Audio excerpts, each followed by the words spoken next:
Parce qu'on parle de gifle aujourd'hui, Marine, le mot gifle qu'on entend beaucoup dans l'actualité en ce moment. Qu'est-ce que c'est qu'une gifle? Eh bien, une gifle est un moment d'égarement, généralement d'un homme sur une femme, toujours à cause de la femme qui est agaçante, faible, gouvernée par ses émotions, chiante, vénale. En général, en plus, elle veut larguer le mec alors qu'il a tout donné à sa famille et à cette femme, même que parfois il fait la vaisselle. C'est bien la preuve qu'il l'aime comme un fou. L'homme n'en peut plus, faut le comprendre, avec tout ce qu'il a fait. Donc, quand elle pousse le bouchon un peu trop loin, alors qu'elle s'appelle même pas Maurice, il la recadre avec une giflette. Et alors après, qu'est-ce qui se passe, Marine? Après, les gens plaignent monsieur, parce que quand même, le pauvre, on ne sait pas ce qu'on aurait fait à sa place. C'est sûr que ça ne doit pas être facile tous les jours avec cette femme-là. On envoie donc son amitié à la femme, mais on soutient toujours la dignité de monsieur, cet homme génial, dont tout le monde reconnaît par ailleurs l'intelligence et la force. Les femmes, ça énerve, on le sait bien. Vu comme ça, c'est d'une violence terrible, Marine. Oui, Pauline, le mot est lâché, c'est bien ce que dit la loi. Ce sont là des violences conjugales. Oui, monsieur Mélenchon, même rien qu'une fois, parce que les violences, c'est un continuum dont la gifle peut être la partie uniquement visible. Comme un iceberg, finalement. Exactement. En France, on va peu regarder ce qui se passe chez nos voisins. On attend bien souvent qu'il y ait un mort, en l'occurrence souvent une morte, pour que les langues se délient. Ça tombe bien, puisqu'aujourd'hui, on est quand même à 89 féminicides depuis janvier. C'est effrayant. Marine, que peuvent faire les victimes alors?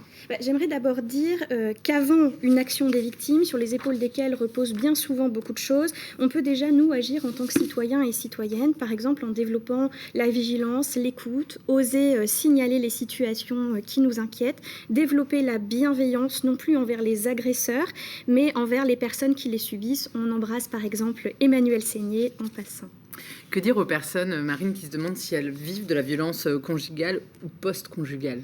Je vais dire plutôt mesdames, si vous êtes agaçante avec votre mari, selon lui, ou alors qui se sent obligé de vous exploser la tronche à la moindre contrariété dans sa pauvre vie de bon mec, n'hésitez pas à vous rendre en pharmacie, sous un prétexte quel qu'il soit, et à demander de l'aide, ou à appeler, si on vous avait laissé le droit d'avoir un téléphone, le numéro 3919.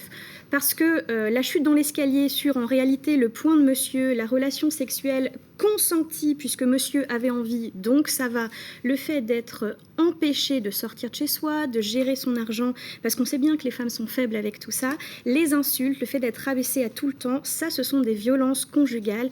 Et quoi qu'en pensent les Mélenchon, Bompard, Darmanin, Schiappa, Borne et autres honteux de la République, c'est illégal. La violence, c'est la faute donc des violents, qu'ils soient roux, bruns, grands, petits, qu'ils soient connus ou de simples abrutis, ce qui peut parfois être la même chose, et je ne flèche personne. Donc si vous souhaitez déposer plainte, n'oubliez pas, l'article 15-3 du Code de procédure pénale dispose que la police a l'obligation de prendre vos plaintes. Et moi, il me reste à souhaiter une bonne soirée aux violents et un bon courage aux personnes qui les subissent. Merci Marine pour cette remise au point. Ça faisait longtemps qu'on t'avait pas vu en plateau, on est ravis. Tu nous avais bien manqué. Je suis venue avec mon petit livre. Mais oui, d'habitude, tu as souvent des vrais style. conseils littéraires à nous offrir. Pas aujourd'hui. Non, je ne conseille pas ce dictionnaire.